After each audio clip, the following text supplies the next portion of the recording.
박준규의 브리핑 식스 내신문 박준규 기자 나왔습니다. 안녕하세요. 안녕하세요. 예. 어제 저희가 우리가 박병석 추대론에 예. 대해서 얘기를 했는데 네. 그렇게 가능성은 높지 않게 봤는데 지금 예. 분위기가 박병석 의원 국회의장 거의 확정됐죠? 예, 추대가 거의 확정되는 분위기예요. 예, 오늘 오후 4시에 후보 등록을 마무리했는데 예. 의장 후보로는 박병석 의원 혼자 예. 단독 출마 의사를 밝혔고 부의장은 김상희 예. 의원이 단독으로 또 나왔습니다. 그렇군요. 그래서 이제 그 두 명이 이제 추대되는 거죠. 예. 그런 프로세스로 현재 진행되고 있습니다. 결국은 김진표 의원이 출마 안 한 것이 예. 사실상 이제 단독 후보가 된 것인데 안 한 이유에 대해서 분석을 좀 해봐야 될 것 같아요. 안 될 것 같으니까 안 될 것 같으니까. 네. 그렇군요. 지금 당내 분위기를 보면 예. 김진표 의원이 해야 할 이유가 별로 없어 보여요. 명분이 뭔가 명분이 없다. 굳이 왜 당신이 의장을 하려고 하느냐라고 예. 했을 때 이러이러하기 때문에 해야 된다. 이게 없는 거죠. 어제도 잠깐 말씀드렸듯이 경제통일이라고 해서 국회의장이 경제통일 이유는 없잖아요. 예. 뭐 경제 정책을 지휘하는 것도 아니고. 그렇죠. 예. 그러면 관행에 따라서 박병석 의원이 하는 것이 대체로 맞고 거기에서 경쟁을 해서 본인이 이길 수 있다면 나갈 텐데 예. 만약에 졌을 경우에는 어떻게 보면 본인은 큰 흐름에 저항을 한 것이고 거기에 대해서 본인이 책임을 어느 정도 져야 되는 상황이 되는 거죠. 그렇군요. 나름대로 자기 자신의 이제 레pu테이션에도 상당히 상처를 입을 거고요. 그런 측면에서 깔끔하게 이번에는 추대 형식으로 가고 예. 다음에 다시 한번 도전한다. 뭐 이런 식으로 현재는 진행이 되고 있는 것 같습니다. 그렇군요. 이번에 근데 양보를 했다고 다음에 반드시 되리란 보장은 없잖아요. 없죠. 사실. 전혀 없죠. 예. 다음에는 오히려 더 많은 경쟁자들이 생기는 거죠. 5선 의원들이 다 이제 덤벼들 그렇죠. 거입니다. 왜냐하면 지금 부회장을 부의장 후보로 거론됐던 이 충청권의 2명 변재일 의원과 이상민 의원은 박병석 의원이 충청권이기 때문에 부의장은 충청권이 가져가기가 어렵거든요, 구도적으로. 그러니까 자연스럽게 김상희 의원을 추대를 했단 말이에요. 예. 그런 측면에서 보면 다음에는 당연히 나오겠죠. 그렇군요. 한때 이제 당내에서 얘기가 돌았던 표표철. 예.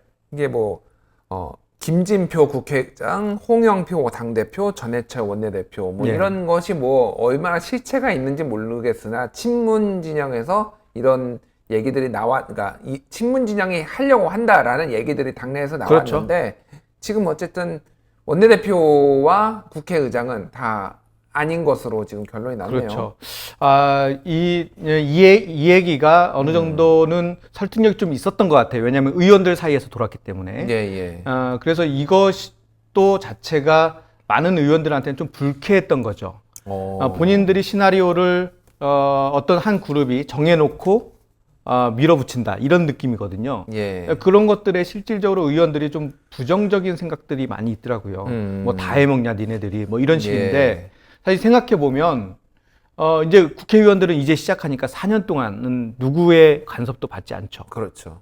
그런데 문재인 정부는 이제 2년밖에 안 남았어요. 예. 그렇다면 현 국회의원 입장에서 볼 때 친문이라고 해서 내가 거기 눈치를 볼 필요가 있을까?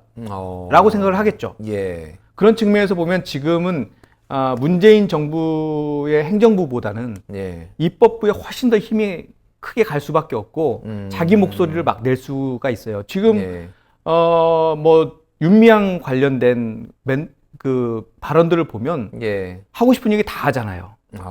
지금 보면은 라디오에서도 하고 페이스북에서도 하고 예. 지금 한두 명이 하는 게 아니죠. 조국 전 장관 때하고는 조금 분위기가 완전히 다르죠. 다른 것 같아요. 예, 지금은 힘의 균형이 입법부로 와 있어요. 예. 그렇다고 보면 친문 중심의 몇몇 사람들이 자기의 스케줄을 정해서 당의 권한들을 나눠 갖는다. 예. 이런 것은 매우 부정적으로 보고 그렇다면 또 한 방식으로는 지금 국회의 여당 지형이 예. 그렇게 예전에 얘기했던 친문 그룹 중심으로 되지 않고 이제는 범친문으로 전체가 다 친문인데다가 예. 뭔가 좀 실력을 보여주는 쪽에 힘이 많이 갈 가능성이 높다 이렇게 볼 수 있습니다. 그렇군요. 그러면 당 대표도 지금 예. 홍영표 의원이 출마를 뭐 나선다는 계획이 있는데 예. 어떻게 될지 모르겠네요. 이것도. 전혀 모르죠. 지금 특히나 당 대표는 의원들 중심으로 이루어지는 것이 아니기 때문에 예. 당원들, 진성 당원들 당원들이 중심으로 투표를 하거든요. 하죠. 7, 80만 예. 명에. 이제 그분들이 어떤 식으로 의사 표현을 할지는 지금 아무도 모르죠. 특히나 마지막에 들어왔던 인터넷으로 많이 들어오거든요. 예. 이분들의 성향들을 잘 모르는 거죠. 이분들이 과거에는 지역위원장이라고 해서 예. 의원들만 꽉 잡으면 그 지역위원장에 있는 지역에 있는 의원들이 그 밑에 있는 자기 세력들을 가지고 투표를 참여하게 하거든요. 근데 지금은 인터넷으로 이 투표를 하기 때문에 예. 전혀 관리가 잘 안 돼요. 음. 그런 측면에서 보면은 친문 진영에서의 그러한 소문, 그런 얘기들이 오히려 악수가 됐다고 볼 수 있죠. 그렇군요.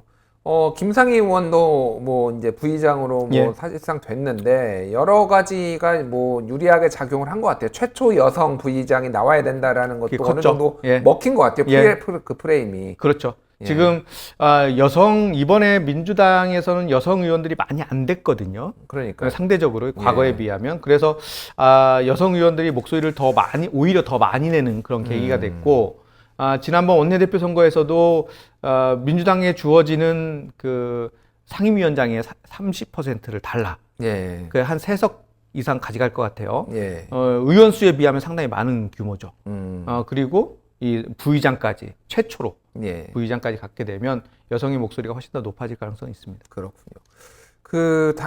윤미향 당선인 얘기를 좀 해보죠. 네. 오늘 최고위원회가 열렸는데 예. 결론이 뭔가 좀 뭐 뜨뜻미지근하다고 해야 되나요? 별로 크게 바뀐 것이 없어 보입니다. 뭐 우리가 어제 얘기했지만 예상했던 그런 결과였고요. 예. 이런 결과를 왜 굳이 공개적으로 이야기하느냐.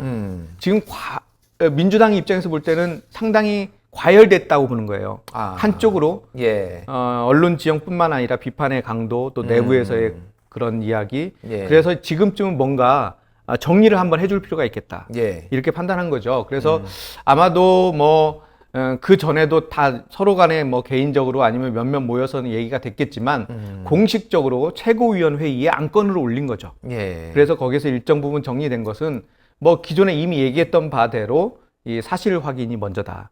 그리고 지금 현재 정부 쪽에서도 행정부 쪽에서도 조사를 하고 있고 또 외부 회계 감사도 지금 진행하겠다고 하니 예. 그 결과를 보고 판단하겠다. 아주 드라이한 내용이었습니다. 그렇군요. 그러니까 당에서 사실 할 수 있는 것들과 뭐 외부에서 할 수 있는 것이 좀 다른데 어쨌든 당이 조치할 수 있는 거는 당선인에 대해서 제명하는 것. 예. 뭐 이 정도밖에 없잖아요, 사실은. 근데 이제 이런 부분이 오늘 뭐 정의당에서도 좀 이야기를 했고 내부에서도 예. 김혜영 의원이 얘기했는데 그러면 당이 가만히 있어야 되느냐 지금 상황에서 이런 문제들도 있는 거예요. 이게 예. 부담이죠. 왜냐하면 이 통합되기 전이긴 하지만 통합을 해서 이 당선인의 거치가 민주당한테 왔고 예. 그렇다면 민주당에서는 이 사람을 왜 추천했는지 왜 비례대표로 내세웠는지에 대한 답을 해줘야 되는 입장이거든요. 예. 그런 상황에서는 민주당 당 입장에서도 좀 곤란한 부분이 있다고 하더라고요. 지금 뭐 정의당은 논평을 통해서 그 책임을 물었거든요. 예. 당에서 조사해서 당에서 입장을 내라. 그러니까 이 말이 전혀 틀린 얘기는 아닌 거죠. 어쨌든 시민당에서 한 거긴 하지만은 예. 더불어시민당은 더불어민주당과 자매 정당이고 예. 게다가 뭐 직접적으로 공천을 한 건 아니지만은 사실상 많은 부분 공천 과정에서 뭐 협조, 뭐 예. 시스템도 가져왔다고 하니까 그렇죠. 뭐 맞습니다. 그러니까 그런 것들도 있었고 그래서 결국 게다가 합당까지 한 상황이고 좀 그러니까 이거를 그러니까 해법을 정치권에서 할 수 있는 해법이 무엇인가에 대해서 좀 사람들마다 보는 해법과 시각이 좀 많이 다른 것 같아요, 지금. 그렇죠. 예. 지금 보면은 저희들도 두루 이렇게 취재를 해보면 여튼 시민단체인 정의연대에 그동안 해왔던 30년 동안 해왔던 업적과 예. 개인 김미향의 개인적인 그 의혹과 이걸 분리해서 봐야 된다. 이런 예, 시각이 예. 많긴 한데요. 그 분리가 가능한지를 모르겠어요. 이게 떼놓고 이야기하기가 상당히 어려운 부분들이 많이 있죠. 사실 거의 뭐라고 해야 되나 좀 좋게 말하면은 뭐 30년 동안 완전히 헌신해 온 거고 그렇죠. 좀 뭐 부정적으로 얘기를 하면은 거의 자기의 일체화돼서 자기 일체화돼 단체처럼 있죠. 운영을 했어요. 30년 동안 다른 사람들이 거의 이거에 대해서 개입을 하거나 뭔가를 같이 하지를 못했고. 그러니까 좀 섞여 있는 것 같아요. 예. 개인 재산도 좀 섞여 있고 역할도 섞여 있고 예. 뭐 하다 보면 다 그렇게 될 수도 있는 거죠. 이게 급하면 내 주머니에서 일단 쓰고 예. 그 다음에 나중에 그 기관의 돈을 채우고 뭐 이런 것들일 수 있거든요. 예, 예. 그러니까 이게 어떻게 보면은 편하고 또 효율적이고 이 적은 인원이 운영하다 보면요. 예, 예. 이제 그런 측면에서 그것들이 오랫동안 지속되면서 이게 좀 부실하게 관리될 수도 있고요. 그런데 문제는 이것을 이제 말씀하신 대로 어떤 식으로 해결하느냐 이 문제인데 예. 방금 보도에 나온 것으로 보면 25일에 이용수 할머니가 기자회견을 한다는 거고 예, 예. 그 전에 윤미향 당선인과 만났다는 거 아닙니까? 예. 제가 듣기로는 윤미향 당선자는 이용수 할머니와의 화해가 이 국면을 해결할 수 있는 분기점으로 본 것 같아요. 상당히 노력한 걸로 제가 알고 있고요. 예, 예. 뭐 기사에서는 한 4번 정도 찾아뵀다고 하는데 공식 비공식적으로 상당히 많은 제안을 한 것으로 알고 있어요. 예. 그런데 이게 과연 만나서 기자회견을 한다고 해서 이 문제가 해결될 거냐? 그러게요. 그건 이게 초반에 이루어졌다면 또 모르겠는데 예. 지금 너무 많이 와 있는 것 같아요. 또 가장 지금 이제 핵심적인 문제는 이게 고발이 시민단체에서 한 4군데인가 고발을 했더라고요. 그래서 그렇죠. 이게 검찰 손으로 넘어갔다라는 건데 여러 예. 가지 이제 복잡한 문제가 발생을 하죠. 지금 현 정부하고 예. 검찰하고 뭐 이렇게 사이가 아주 매끄러운 상황이 아니잖아요. 그렇죠. 그런 상황에서 검찰이 이것을 어느 정도 호재로 삼을 가능성이 매우 크고 그러면은 정의기억연대 압수수색하고 예. 윤미향 당선인 압수수색하고 뭐 이럴 가능성을 배제를 할 수가 없거든요. 이게. 당연히 그렇게 이루어지겠죠. 압수수색은 예, 예, 예. 당연히 이루어지고 압수수색 과정에서 보면은 이 페이퍼 이게 공개된 페이퍼뿐만 아니라 공개되지 않을 많은 그 이메일이라든가 이런 예. SNS뿐만 아니라 계좌들이 다 이렇게 드러날 텐데 그 계좌들은 들어오는 계좌가 있고 나가는 계좌가 있을 거 아닙니까? 예. 그러니까 돈이 어디로 들어왔느냐, 어디서 통해서 어디로 들어왔느냐 이 부분일 텐데 이 부분 이제 국내에서 들어온 부분도 있고 해외에서 들어온 부분도 예. 있다고 해요. 이제 이런 것들이 세세하게 이제 드러날 것이고, 그러면 출처가 어디냐 이 돈 모든 돈에 예. 이 부분에서 또 그 논란이 될 수 있고요. 나간 부분 그러면 어디로 나갔느냐 이 돈들이 이런 그 입구와 출구 부분에서 예. 이 완전히 이게 드러날 가능성이 있는데 그 부분을 충분하게 그 해명을 할 수 있을지가 이제 관건이 되는 거죠. 그게 이제 만에 하나 뭐 이런저런 정치권에 뭐 돈이 오가는 흔적이 그렇죠. 있다라 그런 게 뭐 이게 어느 정치권이든 나오면은 이게 굉장히 정치적인 지금도 정치적인 사안인데 더 이제 완벽하게 정치적인 사안이 되겠네요. 그러니까 이게 검찰로 말씀하신 대로 검찰로 갔다는 게 이제 가장 큰 맹점이거든요. 이제 예. 검찰에 가면은 손을 쓸 수가 없어요. 이게 예. 정치적으로 해결할 수가 없는 거죠. 그러니까요. 이제 그때부터는 이제 검찰의 조사뿐만 아니라 뭐 피의 사실 유포도 이제 가능하지 않습니까? 예, 뭐 예. 이렇게 저렇게. 그리고 우리 언론들 입장에서 볼 때는 예. 이제는 경찰 쪽 사회부가 아니고 검찰 쪽 사회부 쪽으로 이제 기사가 확 넘어가요. 예, 이제 그렇죠. 이제 기사 경쟁이 이제 시작되는 거죠. 예. 이제 그렇게 되면은 사실 걷잡을 수 없는 상황이 돼요. 그렇군요.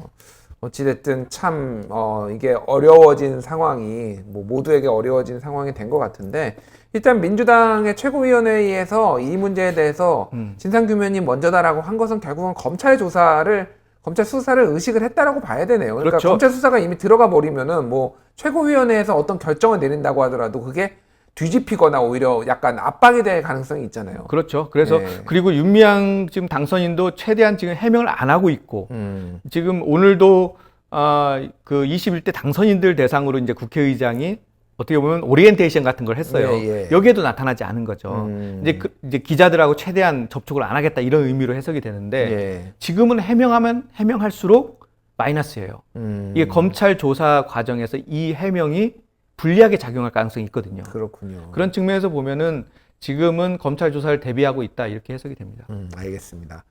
자, 지금 이것뿐만이 아니라 그 MBC PD 수첩이 그 네. 조계종에서 운영하는 나눔의 집 네. 이것도 운영에 심각한 문제가 있다라고 얘기가 나오면서 지금 시민사회단체 전반에 대한 뭐 조사가 필요한 것 아니냐 이런 여론들이 막 일어나고 있어요. 그러니까 우리가 지난번에 잠깐 이야기했듯이 2012년 최열 사태, 예. 환경재단, 환경운동연합의 그 예. 최열 사태와 관련된 그 우려가 좀 있죠. 예. 당시에 그것이 어떤 식으로든 시민단체의 어떤 회계 부분에 대한 한번 그 짚고 넘어가는 그런 계기가 됐는데 예. 다시 한번 논란이 될 수 있을 것 같아요, 이번 계기로. 그렇군요. 뭐 어찌 됐든 문제가 있으면은 뭐 어디가 됐든 문제가 있으면은 저 투명하게 털고 가는 게 맞는 것 같습니다. 이게 뭐 진보 보수의 문제가 아니라 시민사회단체도 뭐 정치적 색깔이 띄지 않은 것도 굉장히 많잖아요. 그런 데에서도 예. 다 부정이 있을 수 있다라면은 어느 정도 이번 기회에 해소를 좀 하는 게 맞지 않나 그렇게 좀 생각이 드네요. 알겠습니다.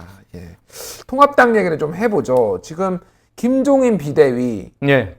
다시 불씨가 좀 살아나는 모양입니다. 원래 살아 있었죠. 예. 왜냐하면 그건 이미 그 전국위원회에서 통과를 시켜준 거거든요. 예. 비대위 체제로 가자. 그런데 그것을 김종인은 야, 이 몇 달짜리는 내가 안 해. 이렇게 예. 하고 일단은 스톱이 된 상황에서 그렇죠. 지금까지 쭉 온 거죠. 예. 그래서 이제 심재철 원내대표 체제가 이제 끝나고 주호영 원내대표 체제로 이제 전환이 되면서 다시 주호영 원내대표가 만났다는 거예요. 예. 그 만나서 제안을 어떻게 했냐면 내년 설까지만 하시라. 설까지만 예. 내년 설이 몇 월인가요? 제가 그래서 아까 봤습니다. 2월 12일. 2월 12일. 예, 여기서 설은 구정을 얘기하죠. 예. 보통 그 어르신들은 다 구정을 얘기합니다. 그렇죠. 예. 그래서 2월 정도까지 하시라 했는데 그걸 안 받겠다는 거예요. 2월까지 하면은 안 된다. 나는 3월까지 하겠다. 한 달 더 하겠다. 예. 그거는 재보선 공천을 하겠다라는 건가요? 재보선 공천도 있고요. 당연히 예. 있죠. 그 다음에 대선. 예. 대선은 일정 부분 이제 한 달 전, 1년 전부터 어느 정도 이제 그 윤곽을 잡기 시작하거든요. 예. 그러니까 그런 역할들도 좀 하겠다. 이런 걸로 해석이 되고 지금 2월 말까지 하자 이렇게 당내 분위기가 그렇게 되는 것, 2월 초까지 하자 이런 얘기는 지금 말씀하신 대로 새롭게 시작하는 시점을 이 재보궐선거로 보는 거예요. 그래서 재보궐선거를 통해서 이 어떤 반전의 기회를 삼자. 그러면 예. 그때는 새로운 지도 체제로 도전하자. 이렇게 이제 스케줄을 잡은 거죠. 그렇군요. 그러니까 재보궐 그 당대표를 뽑으려면 전당대회를 해야 되는 그렇죠. 것이고 그러면 전당대회 재보궐 선거에 앞서서 전당대회로 여론의 주목을 그렇죠. 많이 모으고 예. 그러면서 또 여기에서 혁신하는 모습을 보여주고 예. 개혁 공천하고 그러면서 이거의 모멘텀을 대선까지 끌고 가겠다. 이런 걸로 지금 그림이 보이네요, 보니까. 그렇죠. 지금 내년 4월 재보선은 상당히 많은 규모가 될 가능성도 있어요. 예. 지금 이미 선거법에 걸려 있는 분들도 상당히 많고요. 예. 그리고 패스트트랙이 그때까지는 어느 정도 윤곽이 나올 거예요, 결과가.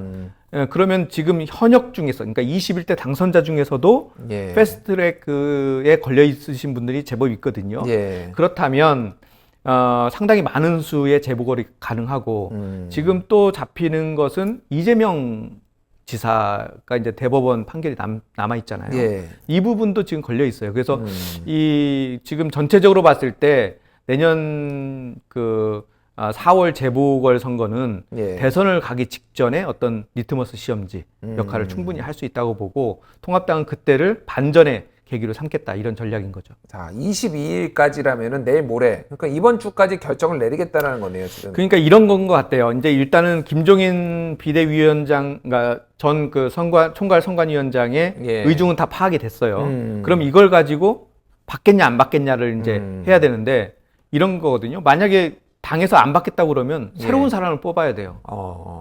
그런데 지금으로서는 주호영 원내대표는 예전부터 예. 그 김종인 체제로 가자 이런 입장이었거든요. 예. 그러면 한 달 정도 더 주는 게 어떻겠느냐라고 설득하는 과정, 시간이 좀 필요하다. 이렇게 볼 수 있고 그런 의미에서 오늘부터 조찬 모임 의원들과 계속 만나고 있고 예. 22일 저녁에 그걸 이제 최종적으로 결정을 하겠다는 거거든요. 그러니까 그 과정들에서 아마 설득이 될지 이게 주요 관건이라고 할 수 있죠. 그렇군요.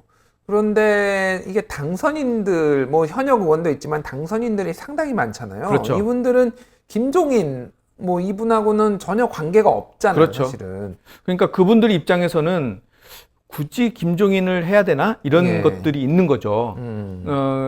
그래서 이게 의외로 우리 내부적으로도 다른 충분히 이 개혁이 가능하고 좀 예. 새로운 피도 많이 들어왔으니 우리 자체적으로 해보자 이런 의견들도 나올 수 있거든요. 예. 그래서 지금 완전하게 김종인 체제로 간다 이렇게 확신하기는 좀 어려울 것 같아요. 그렇군요. 근데 이제 문제는 당대표는 아까 말씀하셨듯이 당원들 투표로 결정이 되는데 예. 이 당원들이 지금 미래통합당이 굉장히 오른쪽으로 많이 쏠려 있잖아요. 그렇죠. 또 태극기 부대들이 대거 들어와 있어서 그래서 그 소위 말하는 개혁 보수에서도 그런 거를 우려를 해서 김종인 비대위로 좀 시간을 갖자라는 건데 예. 그런 여러 고려를 할 부분이 좀 있을 것 같아요. 그러니까 그런 주호영 원내대표도 그런 측면에서 행보도 상당히 지금 파격적으로 하고 있고 예. 또 당의 개혁도 그렇게 파격적으로 가야 된다 이런 입장이긴 한데 말씀하신 대로 이 생각이 좀 다른 사람들이 좀 많이 있어요. 예. 어떤 분들을 이렇게 만나보면 벌써 당대표 준비를 하고 계신 분들도 있고요. 그런 측면에서 그걸 잘 잠재우고 할 수 있을 것이냐는 정말 내일 모레 주호영 원내대표의 행보가 상당히 중요한 관건이 될 것 같습니다. 그렇네요. 뭐 주말에는 또 이제 노무현 대통령 추도식까지 이어지고 숨가쁜 또 하반기가 될 것 같습니다. 예, 잘 들었습니다. 지금까지 브리핑 식스 내신문 박종규 기자였습니다. 감사합니다. 감사합니다.